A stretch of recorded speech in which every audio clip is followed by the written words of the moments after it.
So we are recording, and then I'll share my screen.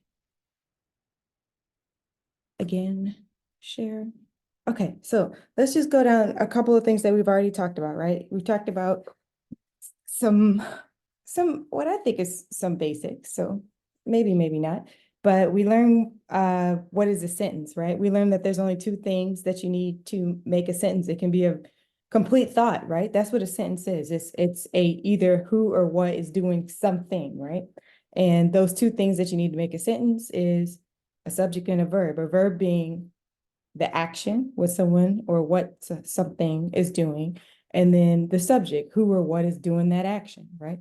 So those are the only two things. That's it. We learned that. We learned that independent clauses is a complete thought. A complete thought is a subject and a verb, and a dependent clause is essentially an incomplete thought. So an incomplete thought may have a verb in it, or it may have a subject in it, but it doesn't have a complete, full, baked thought. You don't know without context. You don't know what the person's talking about. We use dependent clauses all the time because they provide more information and context. So you will use dependent clause. You probably use them all the time as you write, but just know that it's best it's used for context, and you need to know the difference. What's a complete sentence and what's not a complete sentence.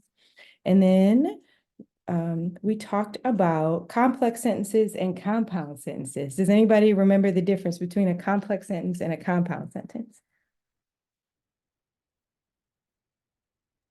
Compound is like when it's finished Yes. thought.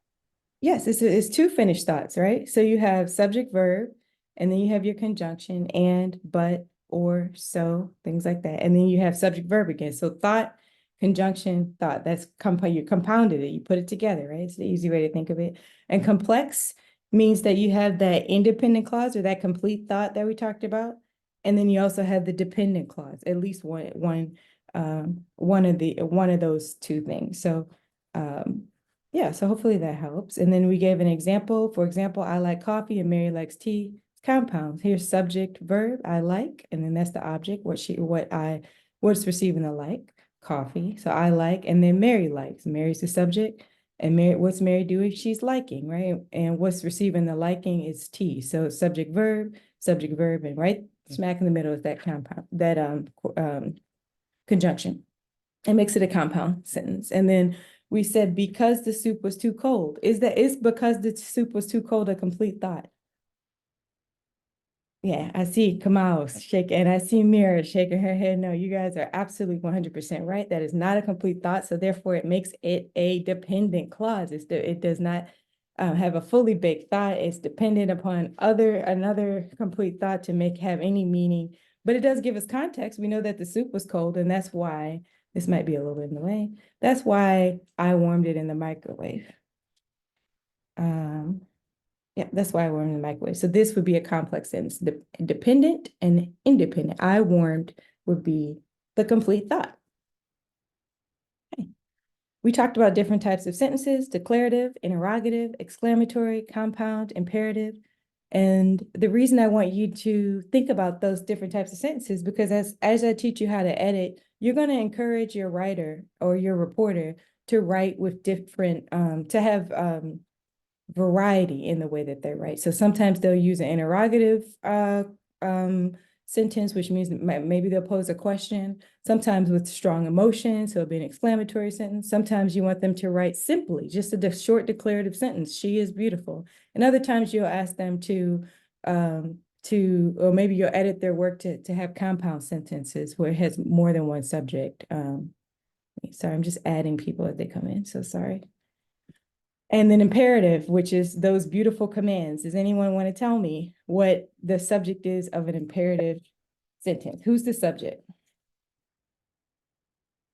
It's a command. So imperative is a command. Sit up. The subject is you. The subject is you. Who said that? Sandra did. Sandro. Thank you, Sandro. That's a beautiful answer. It's actually the correct one. All right. So we talked about those different types of sentences, and then we want to talk about beautiful subject-verb agreement, which sounds to me almost just like I'm trying to figure out if it makes sense, if we've explained it correctly, but I always, for someone to say what subject verb agreement, and the answer is the subject and the verb must agree. Me personally, if I were learning it, that wouldn't help. So what does that mean? The subject is who or what, right, is doing the action. The verb is the actual action. And so those two must agree. What does that mean? It means that singular verbs get singular singular subjects get singular verbs. Oh no, sorry, one more person's coming in. Singular verbs go with singular subjects. What do I mean by a singular subject? What does that mean?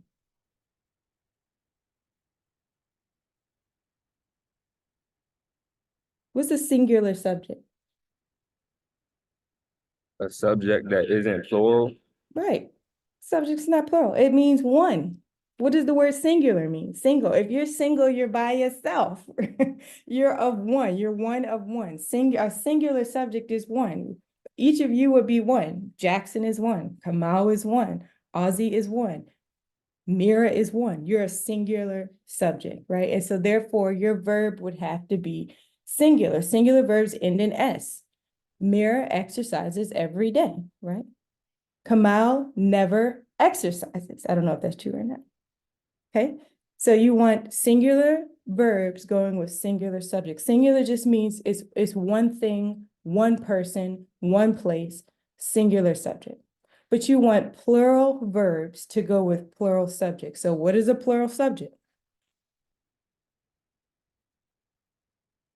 Like groups of people. Yes, it just means more than one. Plural can be two or more. It just means more than one person, more than one thing. So maybe cars. We're talking about all the cars in the US, right? All the cars in Atlanta, more than one. That's what it means. So plural subjects go with plural verbs. And remember, plural verbs don't end in S. Sarah and her friends laugh at my joke. It is not Sarah and her friend laughs at my jokes. Remember, you is unique and it takes on a plural verb. You are worrying too much. Are is a plural verb, but when it goes with you, it is fine that it's with a singular subject. There's only one you, right? Only one you. All right. So I'm asking you to also, when you edit, and we'll practice this actually in class some, look out for those complex sentences that have phrases in between. This is why I'm asking you to know what a dependent clause is, and know what an independent clause is, and know what a complex sentence is. Because if you can't identify that the book is boring, that is your complete thought. The book is boring. But here's your dependent clause, including all the chapters in the first section. It's just giving us context. But if I just came up to you and said, including all the chapters in the first section, it's an incomplete thought. You have no idea what I'm talking about, and you're probably to ask me to elaborate. So look out for those more complex sentences, right? Remember, a complex sentence has an independent clause. There it is. The book is boring, plus at least one dependent clause. Those complex sentences in between the subject that break up the subject and the verb can often, screw you up when it comes to subject verb agreement. So just literally with your pencil, cross it out and look for this.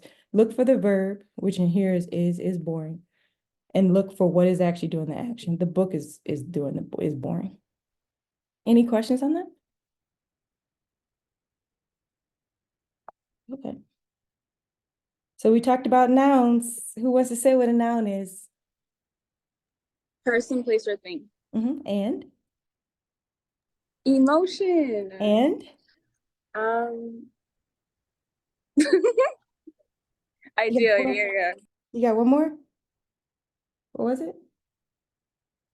What'd you say? Idea. Idea. Beautiful, beautiful, wonderful. Person, place, thing, and you keep going. That's no longer acceptable what you learned in grade school. Person, place, or thing. It's also an idea or an emotion, right? And so an idea would be like, we talked about this, a theory, and then maybe something more proper noun would be Newton's law. So remember, there are 3 types of nouns that we've talked about in this class, right? 3 types of nouns. What is a noun? It's a person, place, thing, idea, or emotion.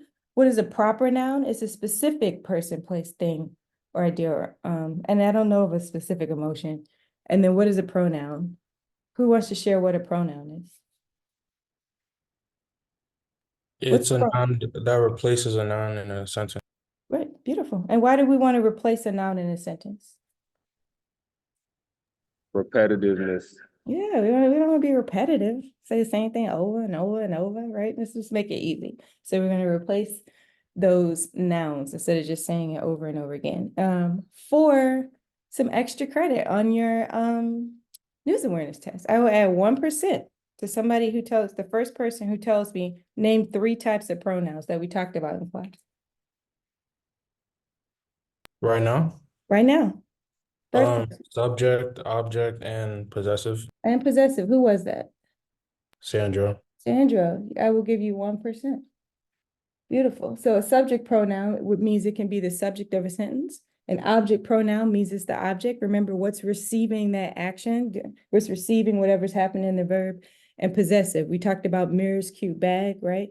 And then we replace Mira with her, right? Her cute bag. So her would be a possessive pronoun. So hers, his, theirs, ours, things like that. Right? Does that all make sense? Okay. And that was Sandra, right? Yeah. Great, wonderful. All right, so we talked about a and versus and. Would anybody like to share the difference when you use a versus and before a word?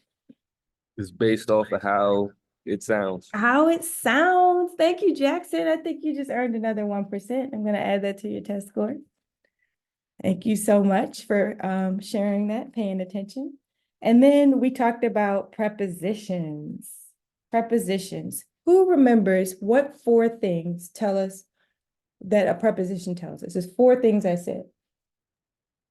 When or where, time and place. When, where, time, place. And I also always get asked the same question, and they'll find something that will be like, oh, well, this doesn't tell us when, where, time, or place. This is not for every single preposition. There's over 100 prepositions in the English language, but that's okay. Now, for the most part, it tells us when, where, time, place, right? And so hopefully you are studying those prepositions. Remember, if it is on this screen, I have absolutely the right to test to make sure you are learning and you know these prepositions. So we will do some more drills in class, but just sing the song about, above, across, after, against, along, amid, about, above, across, after, against, along, amid, right?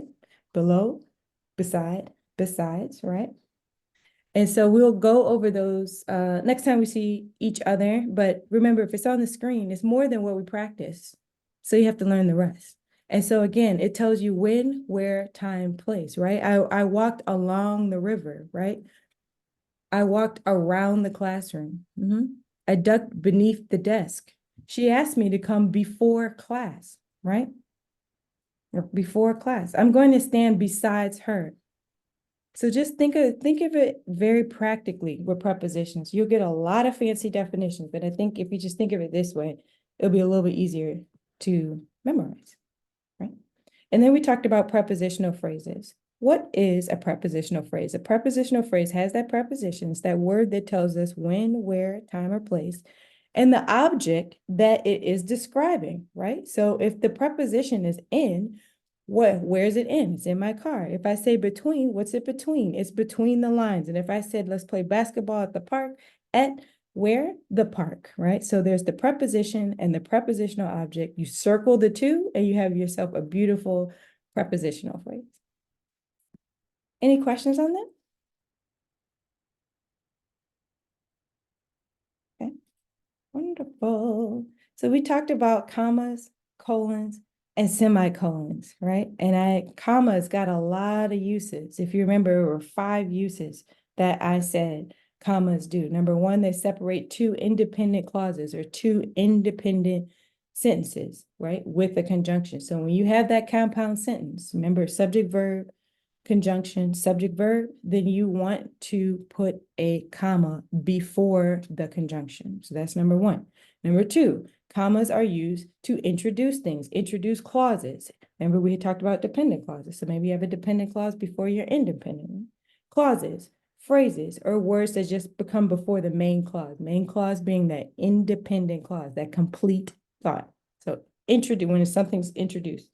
Number 3, setting apart non-essentials, things that we don't have to have in them, right? Number 4, when we want to denote that we are to pause or shift to the reader. And then number 5, to separate 3 or more words, phrases, clauses in a series. So what does that look like?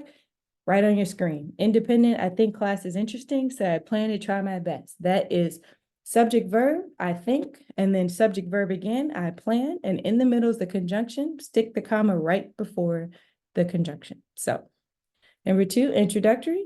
The introductory is that dependent clause. Since the class is boring, that is an incomplete thought, but it's introducing and setting up this sentence. Since the class is boring, comma, I plan to drop the class. I plan is the full complete thought. To drop the class is context.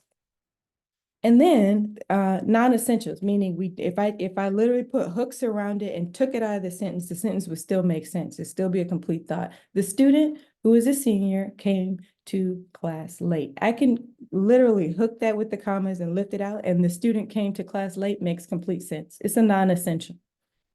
I'm adding it for context. So commas go around those non-essentials. If I want to indicate pausing or shifting, right? And I want to give that to the reader as an editor, I stick that comma in there. So I asked you to come quickly, comma, not slowly. I'm going to pause. I'm going to emphasize. You know that I'm serious, right? And then last serial, the flag's colors are red, white, and blue. Which I think you're familiar with that. Any questions on that?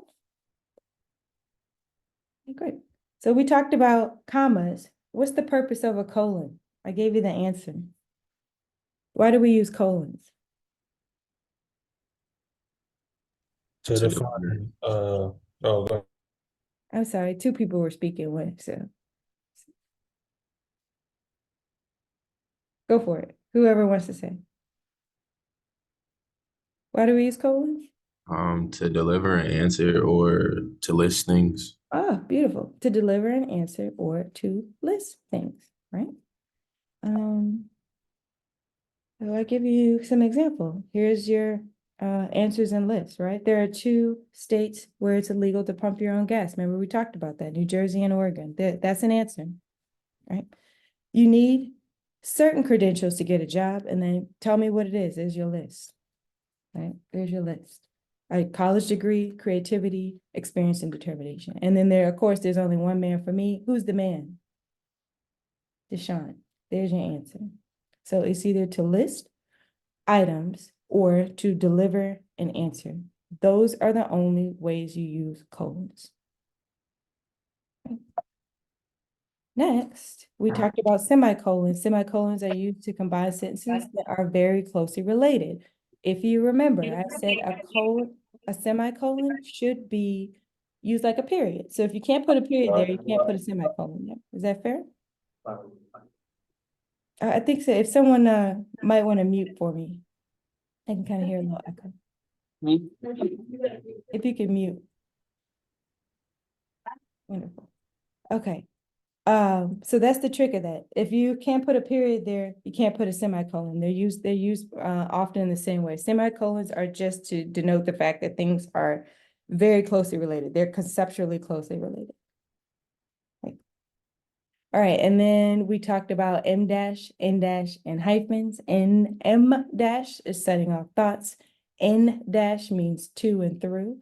So and then hyphen is just joining words and numbers. Remember, M dash, you can just simply, almost like when we said non-essentials, just take the hook and take it out. The sentence would still make sense. Atlanta has a lot of neighborhoods, about 242 in total, which is why our city is so diverse. It's a great way to add more context if you're an editor. And N dash, remember, means to and through. You should literally be able to put the word to or through. The internship will be from August 1st through June 1st through August 31st or to August 31st. And hyphen is just connecting words and numbers, right? 678 hyphen 677 hyphen 3733. Or the example here, the blue-green shirt, not the blue shirt, not the green shirt, but it's a blue-green shirt. Looks nice with those jeans, right? Wonderful. Any questions or thoughts? And then somebody, I believe, I don't remember, it might have been Sandra, but asked how to make an M dash on a Mac, and we talked about, I will drop that in Slack, but it's Option Shift and the little dash on your computer, on your keyboard, which is next to your 0. All right. Active voice. This one's for Mira because she brought this up the other day, talking about active voice versus passive voice. And to me, it's one of those terms that is kind of not conversational.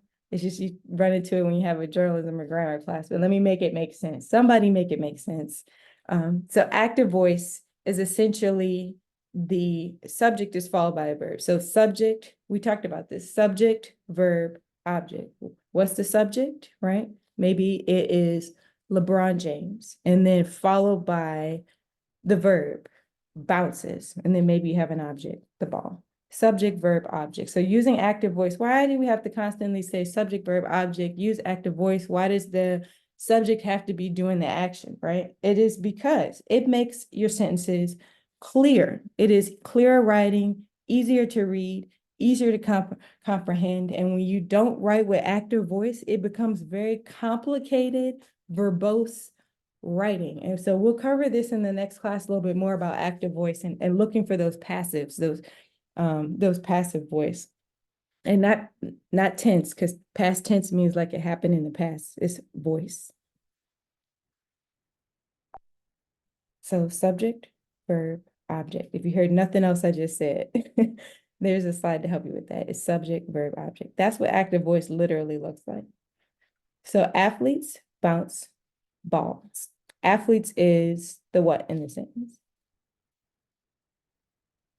Subject. It's the subject. And what's the verb? Bounce. Bounce. And is athletes, if we're talking about subject verb agreement, is athletes singular or plural? A singular or plural subject? It's a plural, right? And then, so therefore it got bounce, not bounces. It got a plural verb, right? And so they bounce. What are they bouncing? Where are they bouncing? The balls. The bounce, the ball. So the balls is what in the sentence? Object. It's the object. Subject, verb, object. See how beautiful that is? Boom. 1, 2, 3. That's active voice. Very good.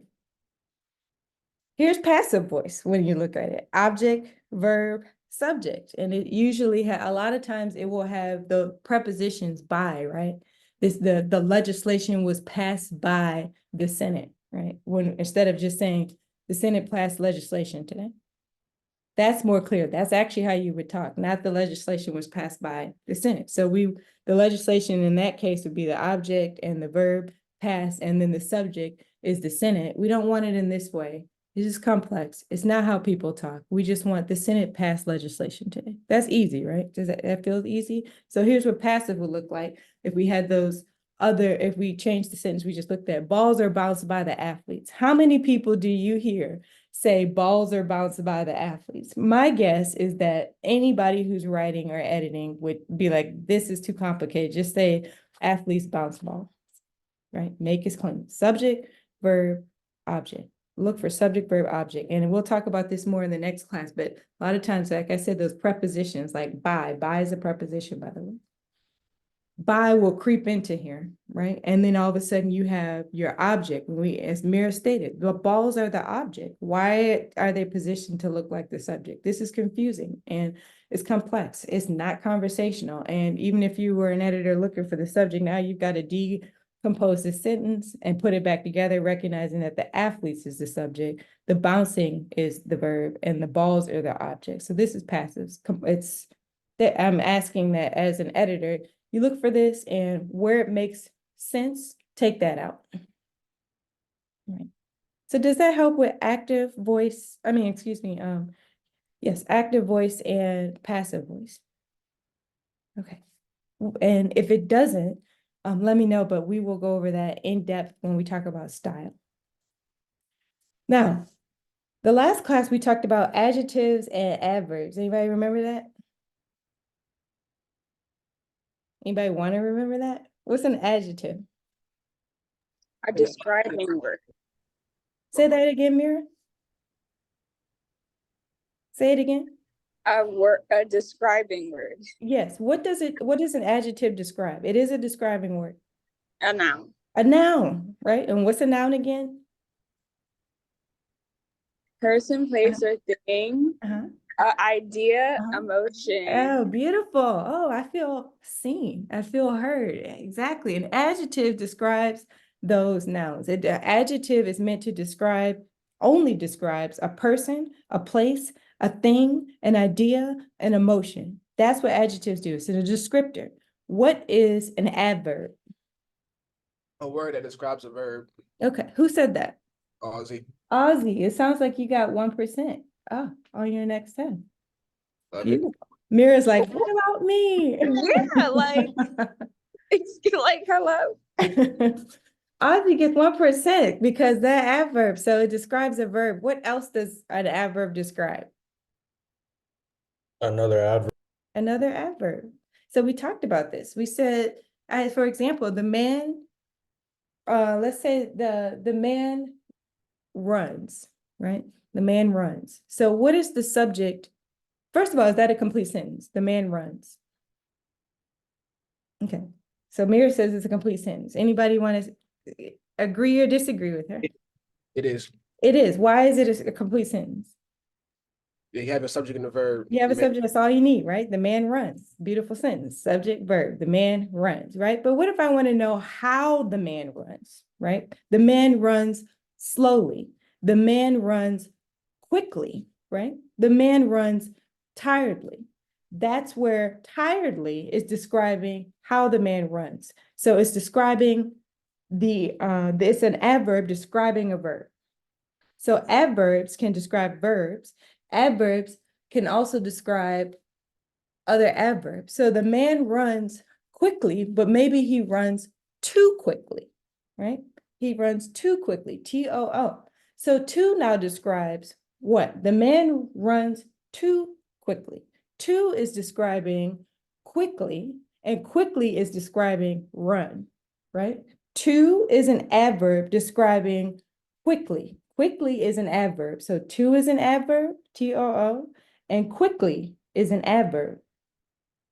And then quickly describes run, which is a verb. So adverbs describe verbs and adverbs describe other adverbs. Does that make sense?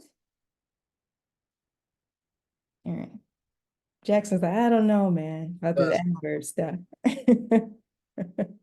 I feel you, bro. I feel you. So adjectives and adverbs, right? So we said they describe and modify nouns, or as Mira said, person, place, thing, idea, emotion. Adverbs describe and modify verbs and other adverbs. And then I give you an example here. It's not just a car. What kind of car is it? It's a red car, right? And a car is a noun, right? Browse. Andre briefly browsed the store. He didn't just browse, he briefly browsed. Browse is being described by briefly. So remember, adverbs often end in ly. You might want to remember that because I'll test you on that. But adverbs often end in ly. Quickly, slowly, angrily, quietly, softly. Any questions on that? All right. Great. So I have Sandra, Jackson, Ozzy, and of course Mira, because she knows how to stick up for herself. I'll add 1% to each of your news awareness tests, one percentage point. So if you get an 89, you now got yourself a 90. So I think I got everyone, right? Jackson, Sandra, Ozzy, and Mira. All right. Okay, that's who I promised. Any questions on what we learned? Read the book. It will reaffirm everything I just said and give you more detail to provide clarity. We will do some drills in class with AP style, and some other things. So you'll have an opportunity to ask if you're not clear on things. What is a conjunction? Anybody remember that? Conjunction, junction, what's your function? Remember that? What is a conjunction? If you remember that little guy, he explained what the function was. A conjunction is a part of speech that connects words, phrases, and clauses. So you see them all the time, you write them all the time, you use them all the time, and you will edit them sometimes. Add, excuse me, but or, so, yet, no, nor, or for. Most commonly, people use and, but, and or, but those are also conjunctions. Now, remember, I said that a compound sentence, remember that? I said compound sentence is two independent clauses joined by a conjunction. This is the conjunction. So subject verb, then you are looking for and, but, or, so, yet, nor, and for. And then again, a complete independent thought or sentence. Subject verb, conjunction, subject verb. That makes sense? I have not checked my chat. I will make sure. Ah, yes, thank you, Mira. You know, I started to put that in the election. I was like, nah, these are adults. But I think it's a childhood memory we all love. Great. So let me move to an interjection. You've used interjections quite a bit, right? So interjections to the point, and interjection is just a short word, or a couple words sometimes, but and I'll give you an example of a couple words. A short word that shows emotion and is said abruptly. So, hey, haven't seen you in a while, or whoa, that was really close. Oh, right. And I think I heard Sandro say that when he was taking a test, when he got done taking testing. Oh, is what he did. Thinking about and the answer was Jesus, yikes, right? So interjections typically have an exclamation point. And I said it's usually a short word. There can be conjunctions like this too. They could be like, if you want to go to the party, hell yeah, right? That would be an interjection. So I think I have a video here, but we'll skip that this time. But if you haven't watched that video, you know, the old school song where Usher's like, yeah, and you know, Lil Jon, yeah, you know, they're using an interjection, the whole dang song, and literally the song is called Yeah, it's an interjection. Okay, beautiful. I heard my colleague talking about gerunds the other day when we were editing something together. Anyone know what a gerund is? Have you ever heard of the term gerund? Some of you have, because I see you nodding. So a gerund is, it's a noun, right? So maybe I worded this a little confusingly, but so it is a noun, but it's a noun basically that's made out of a verb, right? So essentially it's this verb that functions as a noun. So what the heck does that mean? So we all know what verbs are, right? What is a verb really quickly? Tell me what is it? Huh?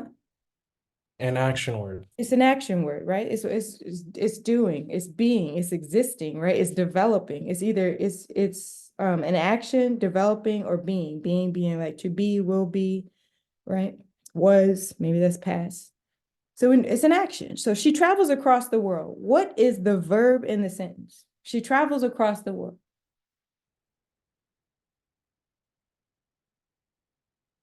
What's the verb? Travels. Travels. What's the subject? She. She. And where does she travel? Across the world. Across the world. So what's receiving the traveling? The world. Yes, the world. So what we have here is a prepositional phrase that's an object, right? What is the preposition? Across. Across, about, above, across, after, against, along, and mid. Remember we talked about that? About, above, across. After she didn't travel behind the world, before the world, between the world. She traveled across the world, when, where, time, place, right? So she travels and then across the world, right? So the world is the object. It's the object in this prepositional phrase, and the whole entire object, right, would be this prepositional phrase, across the world. She travels across the world. That sentence makes sense to us?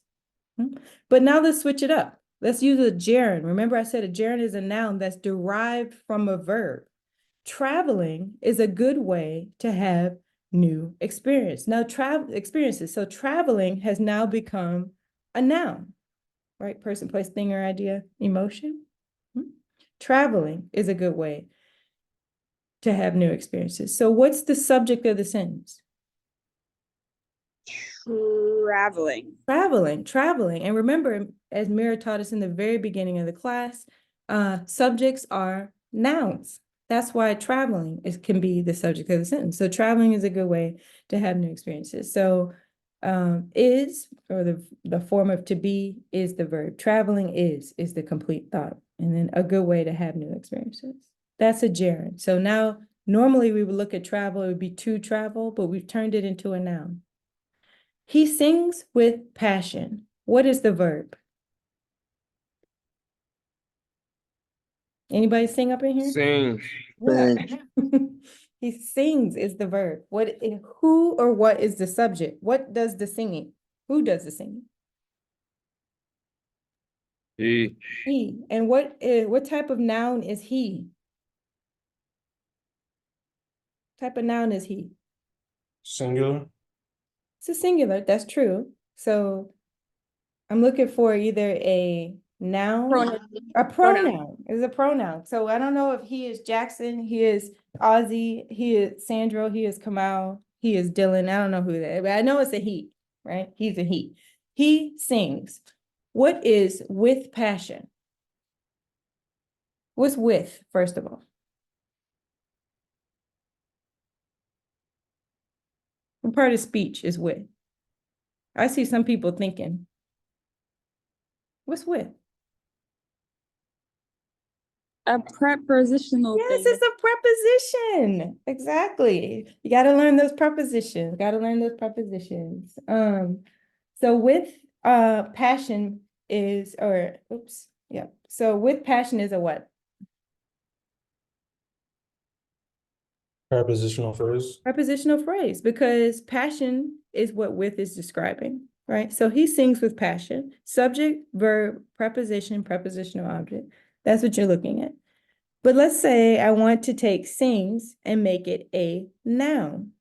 Noun. So singing now becomes the subject. It is now a noun, is his passion. A gerund is a noun derived from a verb. So I can tell you now that it usually ends, and I put this at the top, ing. Usually ends in ing. Singing, traveling, loving, killing, crushing. Any questions on that? Quotation marks. I actually fixed one of these today when I was editing. Quotation marks are used in pairs, just like I got up top here. Boom, boom. And it generally indicates what? Why do we even use quotation marks? Anybody want to tell me? Why do To we? quote something. Hmm? To quote something. So you can't use quote in describing quotation marks. Why do we use quotation marks? To include like a phrase that you didn't say or Okay, so I didn't say it, but somebody else said it, is what you're saying?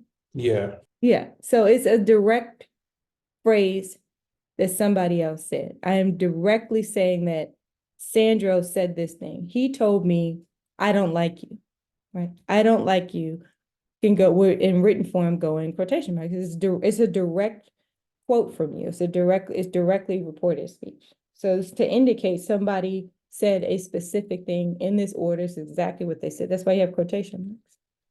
And then so all punctuation, we have a quotation mark. So if you write a quote, if you're including a quote or you're editing a quote, all the punctuation related to a quote is placed inside the quotation marks. So I see a lot of people they're editing and somebody's written something and they put the period on the outside of the quotation marks. As an editor, you would stick that sucker right back in. Right. So here's some examples really quickly. If you see it in yellow, it means it's a quotation mark. So she said, I'm impressed with the security in this office. So whoever she is, who's the subject of this sentence, or whoever said this quote, I should say. She said, I'm impressed with security in this office. And that's a direct quote from this person. That's all it indicates. Please take the elevator to the 9th floor, said the receptionist, and then turn left. So notice that I put all the commas I have a comma before the quotation mark, and then turn left, and I have a period, and I put the period in the quotation mark. The second comma doesn't go in there because it's not part of the quote. And then the last thing I have on here is, where is the meeting room? Andre asks. So you put a question mark with questions and make sure that the punctuation goes inside of the quotation marks. Any questions on that? So my point is, what's the long point? Put that punctuation inside the quotation marks if it's done with the quote. The only other thing I wanted to mention in quotation mark is sometimes people get tripped up on this, is that when you use single quotes sometimes. So instead of these double quotes up here where I have quotation marks, is if I'm quoting somebody quoting somebody. So what the heck does that look like? You enclose a quote inside another quote. For example, the nurse replied, okay, so now we're about to find out what the nurse said. That this is exactly what the nurse said. The doctor said, you should stop smoking, but the man refused. So here we have the nurse saying what the doctor said, right? So she's quoting the doctor, but then she says specifically what the doctor said. You should stop smoking. Those are words verbatim from the doctor. So we have the quote including a quote. The person is quoting someone, and then they're including exactly what somebody else says. So this is how it would look. Quotes inside of quotes essentially get singular marks.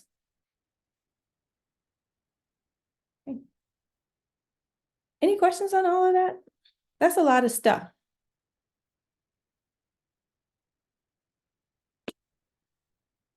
Thoughts? Okay.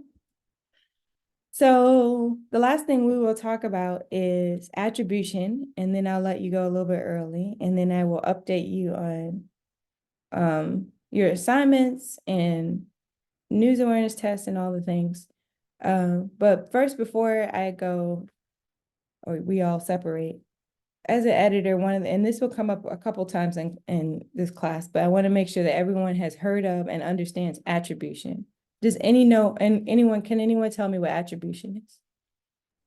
It's like how you tell people who said what what is quoted. Oh, beautiful. I love that.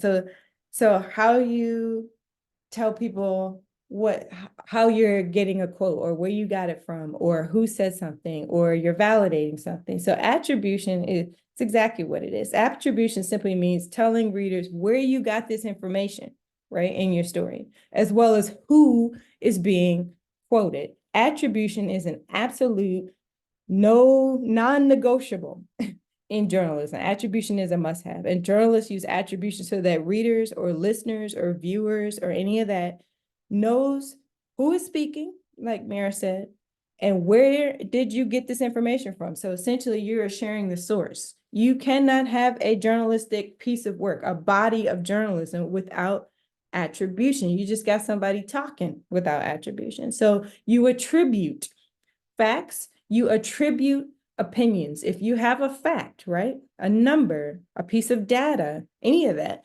road names, you have to attribute it. And certainly opinion. So in the cases where something's undeniable, you don't have to attribute it. So if, for example, the sky is something so obvious, you don't have to attribute. You don't have to attribute that the sky was blue on Thursday or something like that. And that is very obvious. So there are two types of attribution that I want you to remember. So again, remembering that attribution just means you're given the source, you're saying where the information came from, you're saying who is being quoted. It provides credibility to your work. You can't just stream of consciousness say something. You have to attribute what you are writing. So attribution comes in two types. Number one, it comes in a direct quote. That's why we were going on, how do I edit and write these quotes? Because you'll be using them all the time, because you need attribution to actually justify what you are writing. You can attribute information by including a direct quote. So those exact words of a person, a press release, a report, the exact words. And you can also do attribution through reported speech. So if you're not quoting somebody exactly verbatim, like we were talking about, attribution still allows you to share a source, but it's just not a direct quote, right? So it will be a part of the sentence, and it will usually be a setup or an explainer, but it's not a direct quote. So here's an example. Smith said, I'm Smith.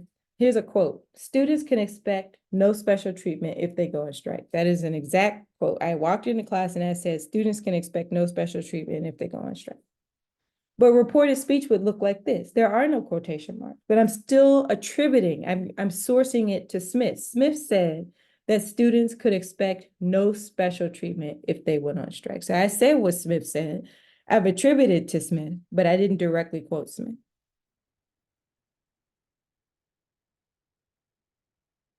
What questions do you have between reported speech and quotes?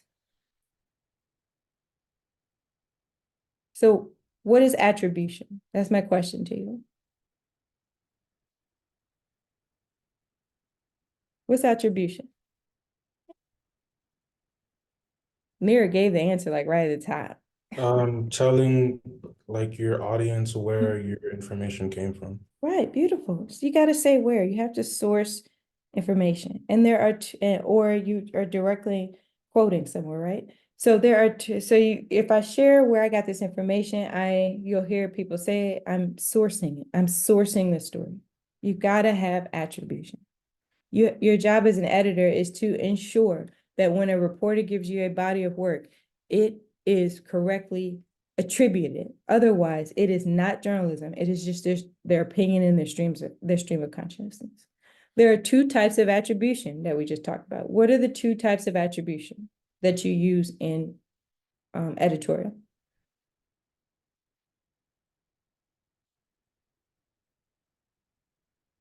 On the screen. What are two types of attribution? Quote and reported speech. Quote and reported speech. What is reported speech?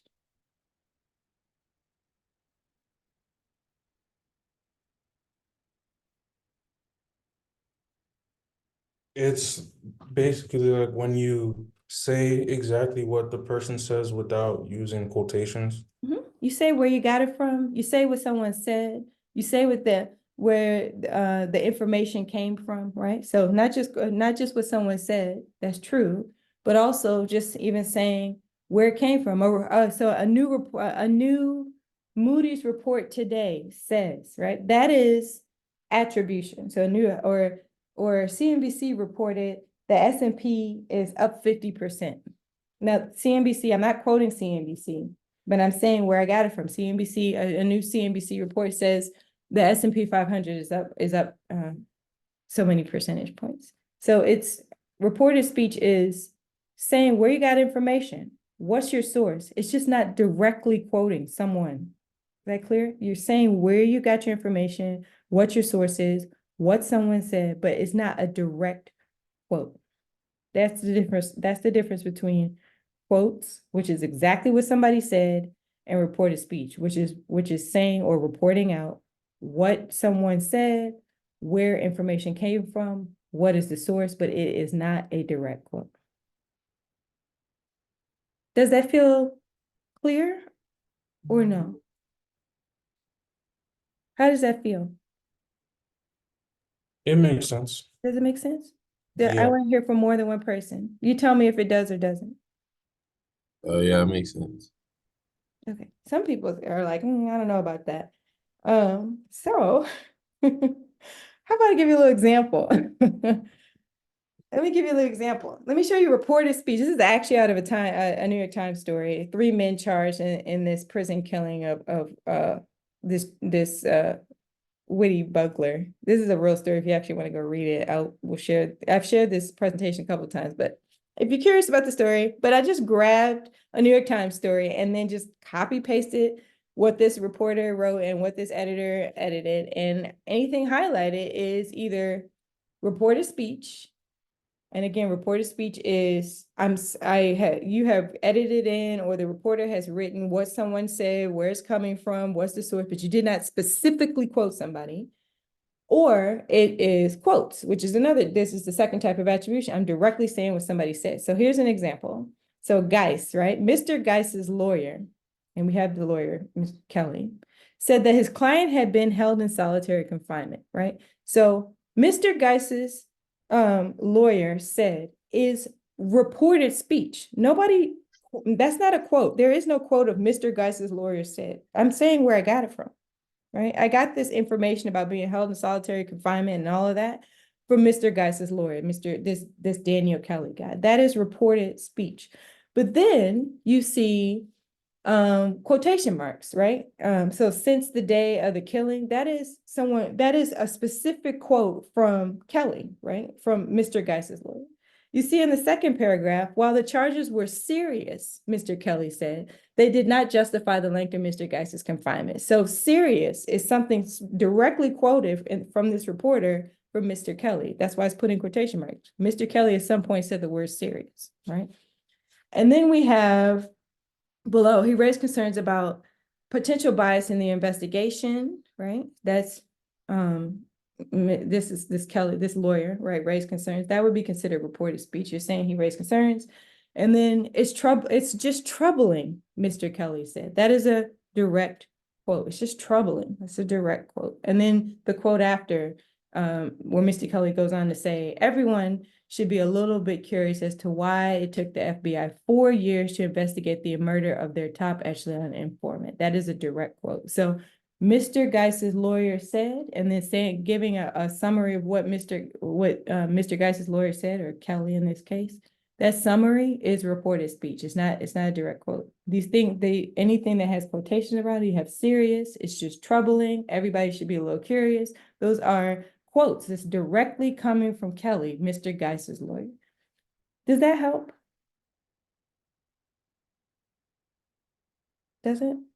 So I encourage you, for kicks and giggles, pick a story. I don't care who it comes from New York Times, ESPN Magazine, Vox, CNN, CNBC, and just look at something written and take the time to circle things that are reported speech, and then turn around and take the time to circle things that are direct quotes to help you. All right, and then I had a couple more on here, but as you can see, officials said that is reported speech. So all this, this was another one. I believe the New York Times again. Let me see. I think it was the New York Times. Yeah, New York Times talking about vaccines and monkeypox. And so with this example, it says all of this at the beginning, all of this information, those that have done so, talking about, let me start at the top. The White House plan is an effort to encourage cities and states to switch to the so-called intradermal method. Those that have done so and use 90% of their current supplies of this vaccine will be able to order additional doses on Monday. Then it has officials said. So this is not a direct quote from whatever officials, but it is summarizing what the officials said and telling us where they got the information from. So officials said would be reported speech. Then they have more shots in arms is how we get the outbreak under control, right? Robert Fenton Jr. told reporters. That is a quote, because we see quotation marks and we know who did the quoting. It was Fenton. That's what Fenton told reporters. Then if you look down later, it says, in a letter last week to President Biden's health secretary, the company expressed some reservations about the system, citing very limited data. So the company expressed would be in a letter last week, the company expressed would be reported speech. I know where this is coming from, the company, right?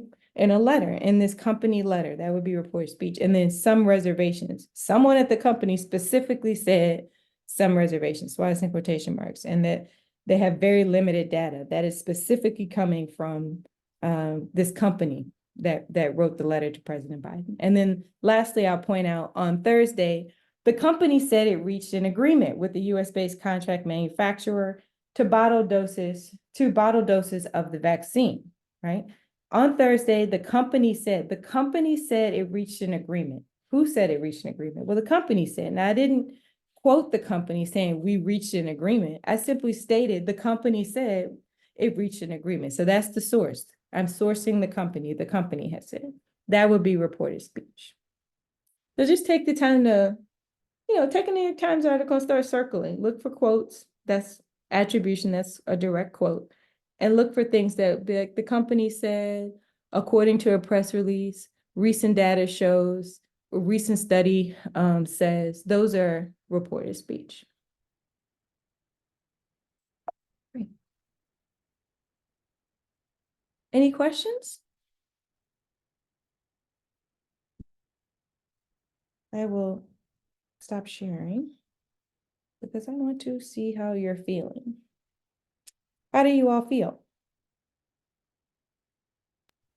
I feel great. Okay. So that is like a lot of grammar in, basically 3 hours, right? Something that sometimes takes people a semester. So I understand that it's like an IV where I gave you an IV bag and then I squeeze the bag and try to get in the needle in your arm. So it may feel that way, but I understand that. With that said, again, I am a huge proponent of the book I asked you to read. Everything we went over, except for maybe attribution, because it's not a journalism book, everything we went over in grammar is in that book. So take the time to read the book and it'll give you some insight. Also, ensure that you read your textbook, which is the editorial I. We will be discussing some editing work, how to edit for style, right? And what even it means to edit for style. And we'll discuss that in class on Tuesday, the next time. So hopefully, we'll be in person, but hopefully we'll be in our own class. We'll find that out. Any questions on all the things we've talked about grammar, all the things that we've said, what's the role of an editor? And we talked about ethics, 3 things that will hopefully ensure that an editor is ethical. So we'll probably just do a quick rundown of those things on Tuesday. But any questions on everything we've discussed? Okay. I always communicate with you through Slack and Blackboard. Make sure you read those things because that's the way that you're going to find out what you need to know. With that said, if you took your test or given me a test back or anything like that, it is in Blackboard. If you do not have a grade in Blackboard or it's a 0 and it's incorrect or your grade is incorrect, just come to me. If you took a test and I didn't give it back to you, it means that you weren't there for me to give it back to you. So I always carry it with me. Just remind me and I will hand it back to you. Our next class, we will quickly take a 20-minute news awareness test. I put all the news stories in Slack, read Slack, and then we'll go over 2. And by 2, I mean the second vocabulary list. You're responsible for knowing that. Any final thoughts, questions? Okay. All right. Anything you need from me before we get on? Okay. I have a personal question. Okay. Do you want to ask it publicly or personally? Oh, it doesn't matter. Okay. I told you how I'm not gonna be here next week, so Mhm. are we able to talk about when I can reschedule that test? Oh, yeah, absolutely. Likewise. Yeah, anybody, just Same. message me. If you're gonna miss class, message me.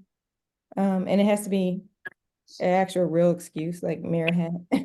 So don't come to me, tell me you don't feel like coming to class and you just didn't show up, then tough. But I will work with you if you actually have a real reason for being gone. All right. I will share this lecture with everyone so that they have it for their reference and learning, and I will see you on Tuesday. Have a good one, all. Thank you, Thank you. Professor. Bye.